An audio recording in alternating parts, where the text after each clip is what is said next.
Good morning students, जय श्री राम। कैसे आप लोग।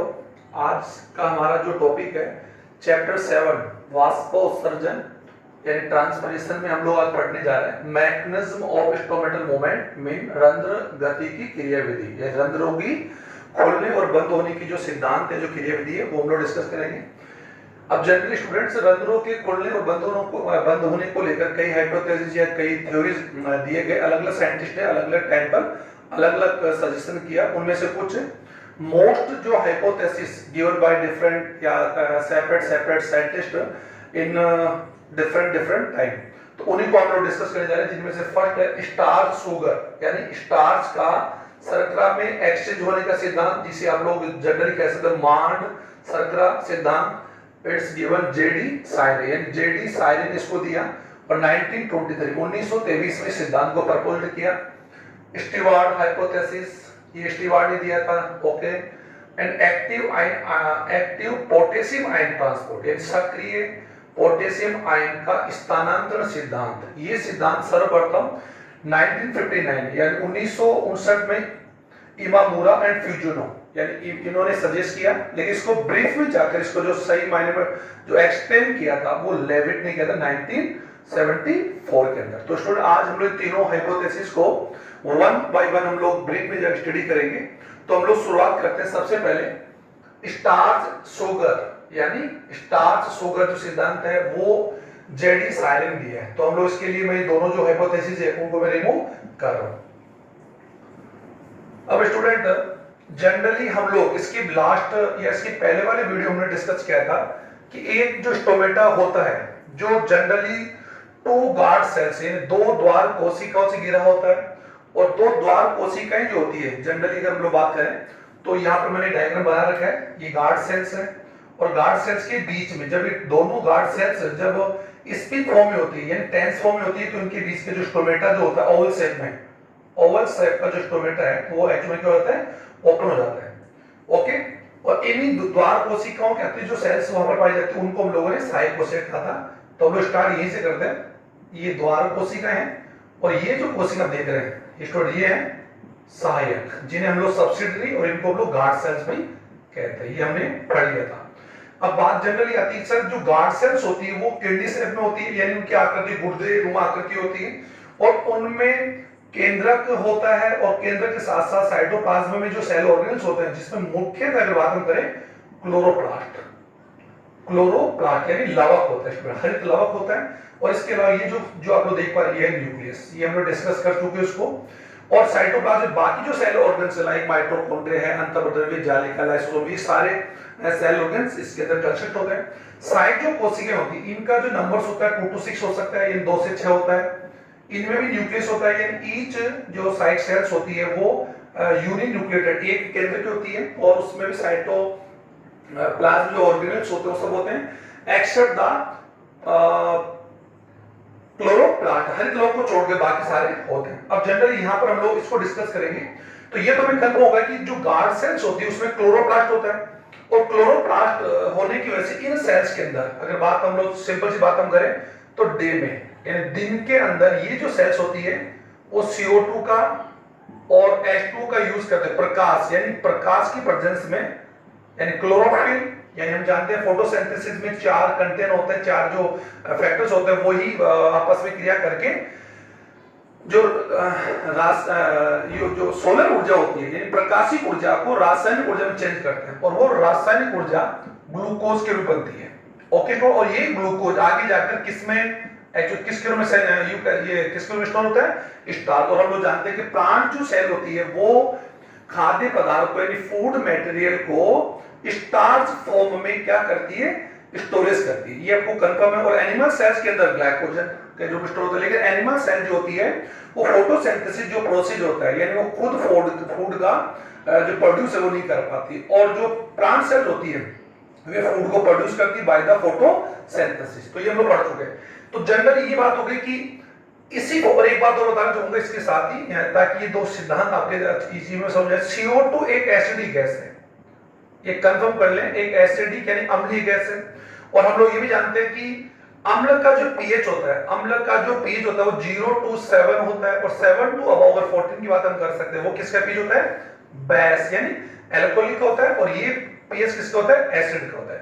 और एग्जेट जो 7 होता है वो हम लोग जानते हैं न्यूट्रल का होता है, ये तो आप लोग पहले ही जानते होंगे। और किसी भी पदार्थ का जो पीएच होता है वो एक्चुअल में उसके हाइड्रोजन आयन होता है, हाइड्रोजन जो आयन्स होते हैं उनका ऋणात्मक, यानी हाइड्रोजन आयनों का ऋणात्मक जो लोग होता है वही पीएच होता है। ये कंफर्म है, यानी ये हम लोग पोटेंस को हाइड्रोजन आयंस बोल सकते हैं इसको हाइड्रोजन। तो किसी भी पदार्थ में या मैटर में हाइड्रोजन आयंस जितने ज्यादा होंगे वो उसका पीएच तो क्या होगा, कम होगा। तो ये कंफर्म कर लें। तो ये चीज आपको अगर कंफर्म है तो ये आपको इजी वे में समझ में आएगा। तो अब हम लोग इस सिद्धांत को हम लोग डिस्कस कर रहे हैं। ये सिद्धांत क्या बता रहा है, जेडी सायरी ने ये सजेशन दिया कि प्लांट्स के जो गार्ड सेल्स होती है उसमें डे में, और जनरली हम जानते हैं कि दिन के समय में रंध्र जो होते हैं वो ओपन होते हैं, और रंध्र ओपन होने का मेन कारण अगर बात हम कर सकते हैं तो वह है इन गार्ड जो सेल्स है, इन गार्ड सेल्स की स्फीत होना। और गार्ड सेल स्फीत कब होगी, जब पानी यानी वाटर का इन साइड सेल से, सब्सिडी सेल से जब पानी एंटर इनटू गार्ड सेल, द्वार कोशिका में जब पानी एंटर करेगा एंडोस्मोसिस होगा तो द्वार कोशिका क्या होगी, स्फीत होगी। और द्वार को स्फीत होगी तो इनके बीच के जो रंध्र होते हैं, जो रंध्र होगा, जो स्पेस होगा वो क्या हो जाएगा, ओपन हो जाएगा।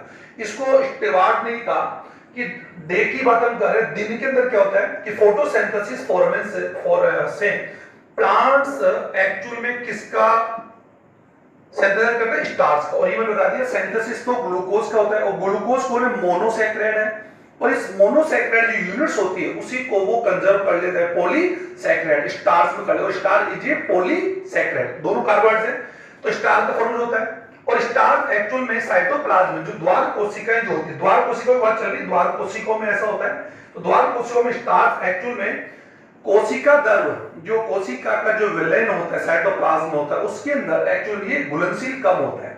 ओके, तो ये है तो विलेय पदार्थ, यानी ये सोल्यूट ही है। और हम जानते हैं कि किसी भी विलेन, कोशिका के विलेन में सोल्यूट की अमाउंट जितना ज्यादा होगा उसका ऑस्मोसिस प्रेशर उतना ही ज्यादा होगा, ये भी कंफर्म है। और ऑस्मोसिस प्रेशर अगर ज्यादा होगा, कॉमन सी बात है, तो ऑस्मोसिस प्रेशर होने की वजह से उस सेल का ऑस्मोसिस प्रेशर ज्यादा होगा, तो कॉमन सी बात है कि उस सेल में डीपीडी जो होगी, उसकी वाटर एब्जॉर्ब की या वाटर ग्रहण करने की जो डिमांड होगी वो भी क्या होगी, ज्यादा होगी। वो कैसे होगा वो मैं आपको बता रहा हूं। तो जनरली क्या होता है, स्टार्च शर्करा में जब चेंज होता है, यानी स्टार्च का शर्करा में जब चेंज होगा तो डे में क्या होता है कि डे में ये प्लांट्स की जो गार्ड सेल्स होती है वो CO2 का यूज करके फोटोसिंथेसिस कर लेती है। ओके, और CO2 का फोटोसिंथेसिस में यूज करके, यानी सिंपल बात है, CO2 का वो यूज करके फूड का सिंथेसाइज करती है। ये तो जनरली हम लोग जानते हैं फोटोसिंथेसिस में ये होता है प्रेजेंस ऑफ लाइट। ओके, और ये डे है। ओके, और ये क्लोरोप्लास्ट या क्लोरोप्लास्ट होने वाला एक फॉर्मेशन। तो CO2 का यूज होने की वजह से गार्ड सेल में CO2 का यूज, और CO2 एक एसिडिक गैस है, तो CO2 का यूज होने से इन कोशिकाओं में CO2 का अमाउंट कम हो गया। अतः इसका जो इस द्वारा कोशिकाओं का जो पीएच होता है, पीएच हाइड्रो आयनों का जो ऋणात्मक लोग है, पीएच का अमाउंट बढ़ जाएगा, और वो होता है 7 to 7.4। ये कंफर्म कर लें, क्योंकि CO2 का कंज्यूम हो रहा है, और CO2 एक एसिडिक गैस है, तो CO2 का अगर कंज्यूम होगा तो CO2 का अमाउंट अगर कम होगा तो कॉमन सी बात है पीएच क्या होगा, ज्यादा होगा। तो कॉमन सी बात है अगर CO2 का अमाउंट ज्यादा होगा पीएच क्या होगा, घटेगा, क्योंकि CO2 कौन है, एसिडिक है। और इसको मैं समझा दूं CO2 एसिडिक क्यों है, क्योंकि CO2 जल से क्रिया करके कार्बनिक अम्ल है, H2O ये बना दिए, और कार्बनिक अम्ल का जब डिकम्पोज होता है, अपघटन होता है, तो वो हाइड्रोजन आयन में और बाइकार्बोन आयन में ये टूटता है। ये कंफर्म कर ले, इसीलिए हाइड्रो आयन यानी ये कार्बनिक एसिड का फॉर्म करता है। अतः ये कौन सी गैस हुई, एसिड। ये कंफर्म कर ले, ये आगे भी काम आएगा। तो हाइड्रोजन आयंस की वजह से, और जो हाइड्रो आयन रिलीज करता है वो मैटर वो क्या होता है, एसिडिक होता है। ओके, और जिसके हाइड्रो आयन ज्यादा होंगे उसका पीएच क्या होगा, कम होगा, ये भी पढ़ लिए। तो इसकी वजह से प्लांट्स द्वार कोशिका में पीएच की जो वैल्यू होगी वो 7 होगा। इस कंडीशन में द्वार कोशिका में एक एंजाइम है फास्फोरिलेज, मैं आपको लिख रहा हूं, आप लोग थोड़ा आप समझ पा रहे हो, फास्फोरिलेज, मैं दोनों लिख रहा हूं, फास्फो रिलीज एक एंजाइम है। ओके स्टूडेंट, ये एंजाइम 7 यानी उच्च पीएच पर, हाई पीएच पर एक्चुअल में क्या हो जाता है, एक्टिव होता है। और ये अगर पीएच लो होगा, अगर 7 से कम होगा, लाइक 6 है, 5, 4 होगा, तो ये क्या होगा, डीएक्टिव हो जाएगा। तो डे में, और ये क्या हो रहा है, डे ओके सर, दिन के दौरान। तो स्टार्च, ये जो एंजाइम क्या करेगा, फास्फोरिल जो एंजाइम होगा इसमें क्या होगा कि स्टार्च जो होगा वो आई कार्बोनिक, यानी यू कह सकते हैं इनऑर्गेनिक फास्फेट, इनऑर्गेनिक फास्फेट से क्रिया करके इस एंजाइम की उपस्थिति में, ये जो एंजाइम है एक्चुअली यहां पर मैं लिख रहा हूं फास्फोरिलेज,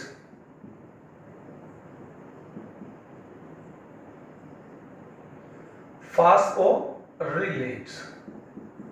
ओके स्टूडेंट्स, ये कंफर्म कर लें। पीएच यहां पर क्या है 7 to 7.4। इसमें स्टार्च जो होगा वो इनऑर्गेनिक फॉस्फेट से क्रिया करके चेंज हो जाएगा, और किस में चेंज हो जाएगा, ग्लूकोज में।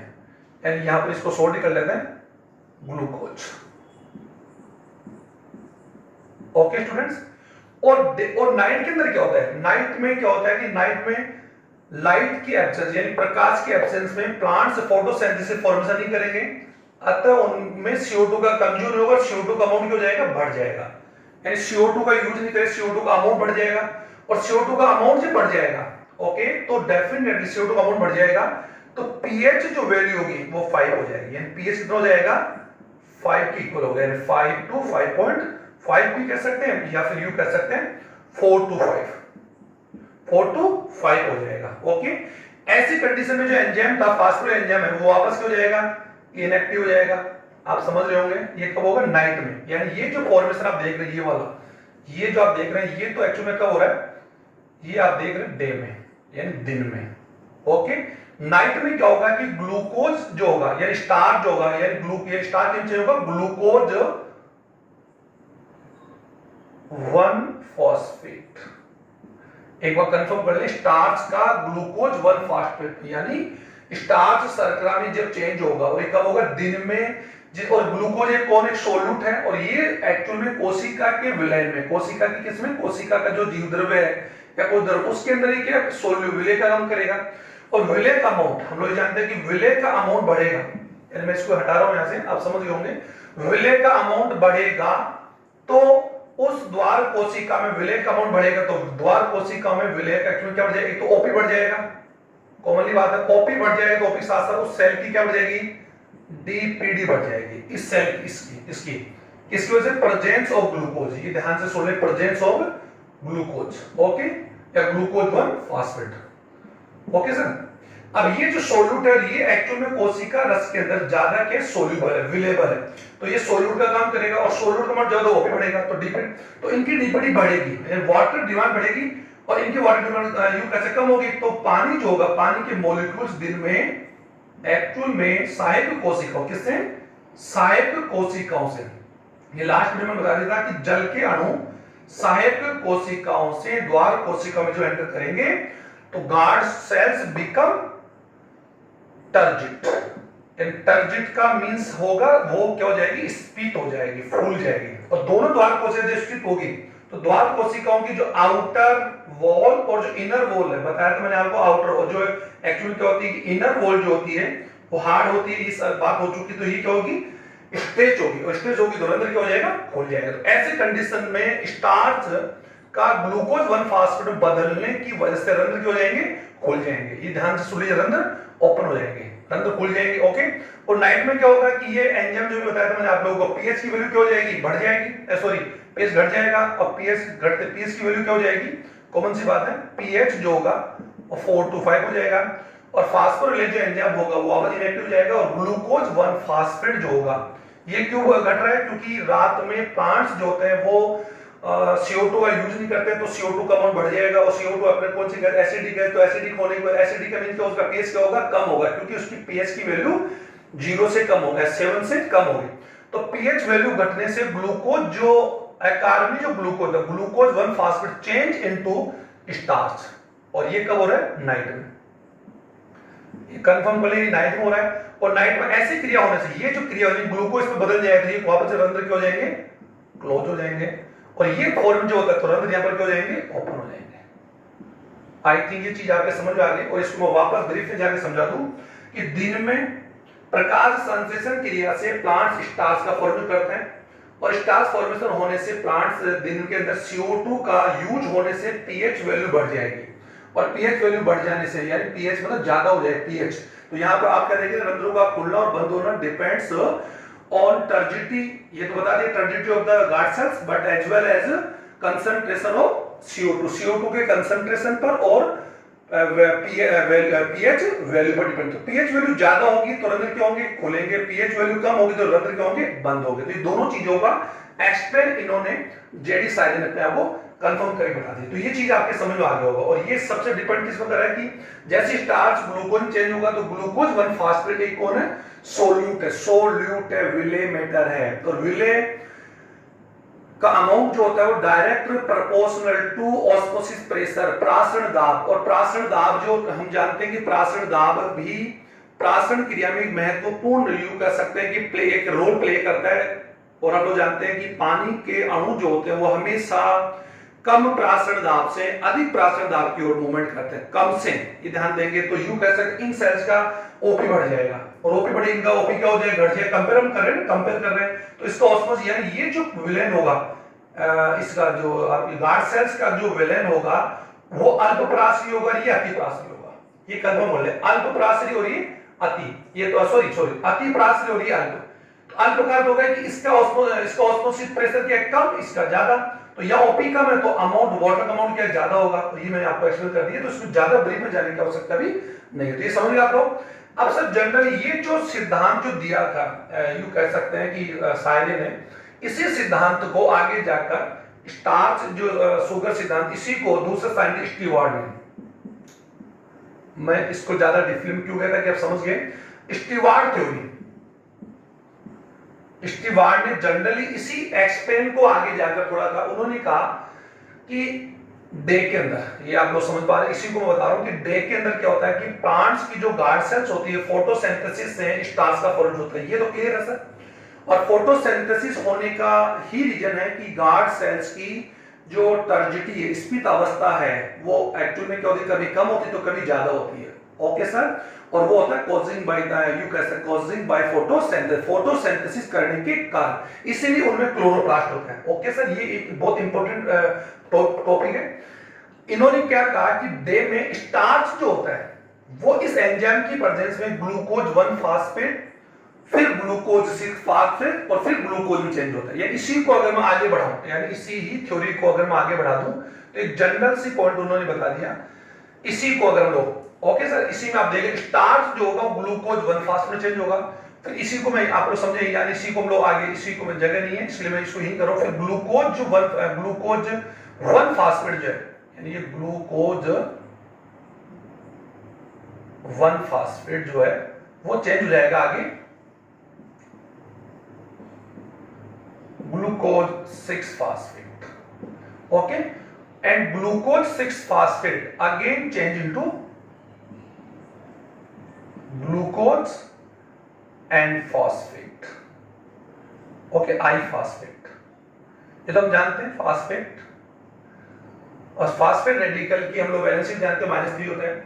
ये तो होता है सर डे में, यानी डे में इन्हीं को उन्होंने बता दिया कि गार्ड कोशिकाओं में स्टार्च का फॉर्मेशन होता है और CO2 का यूज होने से पीएच वैल्यू बढ़ जाएगी।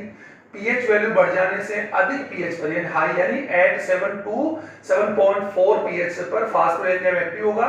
Starch change into glucose 1 phosphate and glucose 1 phosphate changed into glucose 6 phosphate, glucose 6 phosphate changed into glucose plus अकार्बनिक फास्फेट यानी इनऑर्गेनिक फॉस्फेट। ये तो हो गया सर डे में। इनकी वजह से वही है ग्लूकोज अमाउंट, वही ग्लूकोज आ गया। और ग्लूकोज जो होता है वो ग्लूकोज 1 फास्फेट और ग्लूकोज 6 फास्फेट से अधिक यूं कह सकते हैं सोल्यूबल है द्वार कोशिका के रस में। तो द्वार कोशिका में ग्लूकोज जो 6, उन्होंने जो जेडी सायले ने तो इसको बताया था कि इसकी वजह से एक्चुअली क्या ओपी बढ़ेगा, बात वही आई, ये भी विलय है, ये भी विलय है, ये विलय है। लेकिन ग्लूकोज इन दोनों के कंपेयर में एक अच्छा सोल्यूट है, ये तो आप कंफर्म करेंगे, एक अच्छा सोल्यूट है।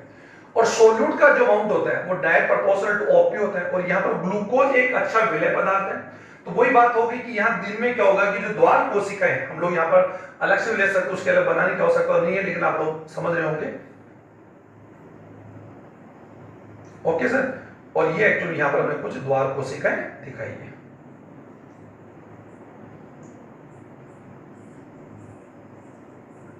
Okay sir. और ये इसका केंद्रक है, ये क्लोरोप्लास्ट है और बाकी सेल ऑर्गेन, ये स्टोमेटा आप देख रहे हैं। तो ये गार्ड जो सेल्स है उसका मतलब ये गार्ड सेल्स है और ये कौन सी सेल्स है, सब्सट्रेट सेल्स है ये। ओके, ये लो इसको कंप्लीट कर लीजिए, आप समझ में आ रहे हो। अब देखिए अब एक्चुअल क्या होगा इसका ओपी, जैसे इसका ये अमाउंट जब चेंज होगा दिन के अंदर ऐसी क्रिया होगी कि starch change into glucose glucose में, तो ऐसे होने से क्या होगा इन द्वार कोशिकाओं का ओपी वैल्यू क्या हो जाएगी, ओपी वैल्यू इंक्रीज हो जाएगी, बढ़ जाएगी। ओपी बढ़ जाएगी तो इस कोशिका की डीपीडी जो डिफ्यूजन प्रेशर है, वाटर डिमांड है, वो भी क्या हो जाएगी, बढ़ जाएगी। और आपको मैंने बताया था कि वाटर डिमांड किसकी बढ़ेगी, इनकी बढ़ेगी कंपेयर टू सहायक कोशिका। ओके, तो जल के हम डेफिनेटली कहां से एंटर करेंगे, सहायक कोशिका। वही बात सर, सिंपल बात, वही शायरी वाली बात ही है और इसमें कोई अलग सा कोड नहीं है, पर ओके इन्होंने थोड़ा सा एक्सप्लेन ज्यादा कर दिया। तो ये एक्चुअली में क्या होगा, इन सेल्स में जल के मॉलिक्यूल्स है, जो जल के मॉलिक्यूल्स होंगे सहायक कोशिकाओं से, किससे, सहायक कोशिकाओं, द्वार कोशिकाएं जो होगी बिकम स्पीत। सर मैं एक ही पॉइंट को आराम से बोल रहा हूं, स्पीत यानी the guard cells become turgid due to endosmosis, अंतःप्राशन के कारण चेंज हो जाएगी। और द्वार कोशिकाओं की दोनों जो वॉल है, आउटर ये इनर और ये कौन आउटर, इनर और आउटर क्या होगी, स्ट्रेच होगी और इनके बीच में जो स्टोमेटा होगा वो क्या हो जाएगा, ओपन हो जाएगा। ओके सर, ये आपका डे का प्रोसेस है, यानी ये और ये मैंने लिख दिया यहां पर स्टोमेटा जो होंगे, स्टोमेटा ओपन, इसका रिजल्ट आ गया। ओके, अब इसी को अगर बात हम करते हैं नाइट की बात हम कर सकते हैं, नाइट में क्या होगा, नाइट प्रोसेस की बात हम करें, नाइट में क्या होगा कि वही नाइट में क्या होगा कि CO2 का यूज नहीं होगा क्योंकि लाइट नहीं है, एब्सेंस ऑफ लाइट, ये absence of sunlight, solar light की वजह से प्लांट CO2 का कंज्यूम नहीं करेंगे तो CO2 अमाउंट बढ़ेगा, CO2 का अमाउंट बढ़ेगा, CO2 का अमाउंट बढ़ेगा तो pH क्या होगा, घटेगा। ये ध्यान से सुन ले। और अभी भी आप कई स्टूडेंट से समझ नहीं पाए थे pH के, मैं बता देता pH यानी यू कह सकते हैं कि ये pH हाइड्रोजन आयनों का एक लॉगरिथम है, यानी हाइड्रोजन आयंस की वैल्यू को डायरेक्ट अगर हम लोग बात कर सकते हैं कि डायरेक्ट प्रोपोर्शन या inverse proportion to hydrogen ions, ऐसे समझ लीजिए आप। तो अगर आपको pH को वो समझ में आ रहा तो किसी भी मैटर में हाइड्रोजन आयंस जितने ज्यादा होंगे pH कम होगा। ओके सर, तो वही बात है, CO2 में हाइड्रो आयन ज्यादा होते हैं, क्यों होते हैं, क्योंकि CO2 एक हाइड्रो कार्बनिक एसिड बनाती है, कार्बनिक एसिड जब टूटता है हाइड्रो आयन रिलीज होंगे, सीधी सी बात है। तो वैसे CO2 दिखती नहीं कि वो एसिडिक है एल्कोहलिक, लेकिन मैंने बता दिया।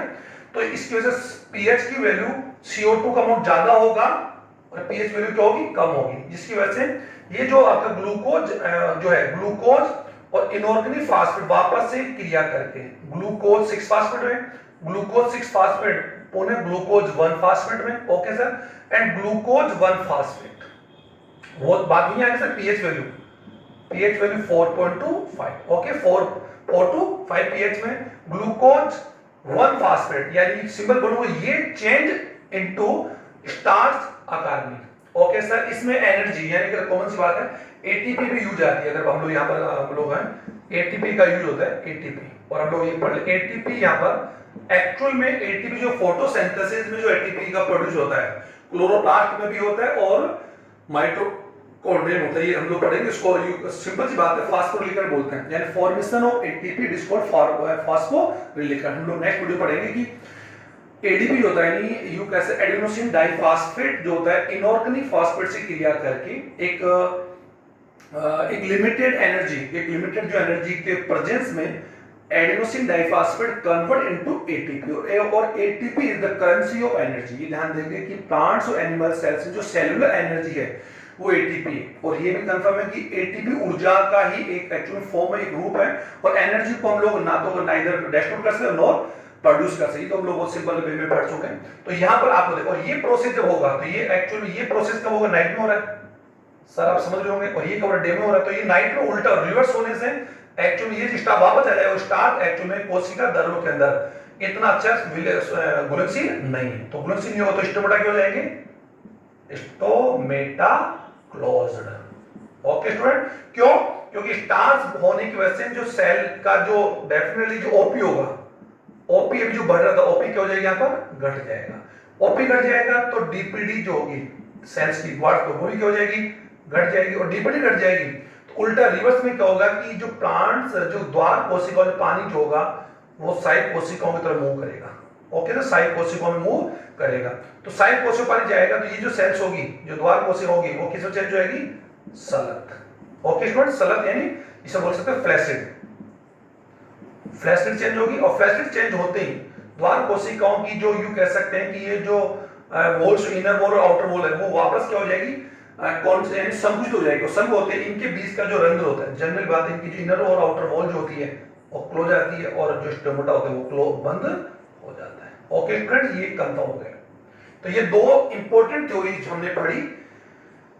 एक थ्योरी जो कैसे, one theory given by JD Sayre and second given by stars, यानी प्रपोज्ड यानी इट या these theories proposed JD Sayre and Stewart. Okay sir, लेकिन ये दोनों साइड अलग अलग हाइपोथेसिस प्रवर्ट के, इसलिए दोनों। अब हमारा जो नेक्स्ट जो थ्योरी है वो हम लोग पढ़ेंगे एक्टिव पोटेशियम ट्रांसपोर्ट थ्योरी, जो एक बड़ा टॉपिक है जिसको हम नेक्स्ट वीडियो में तैयार करेंगे। Thank you students.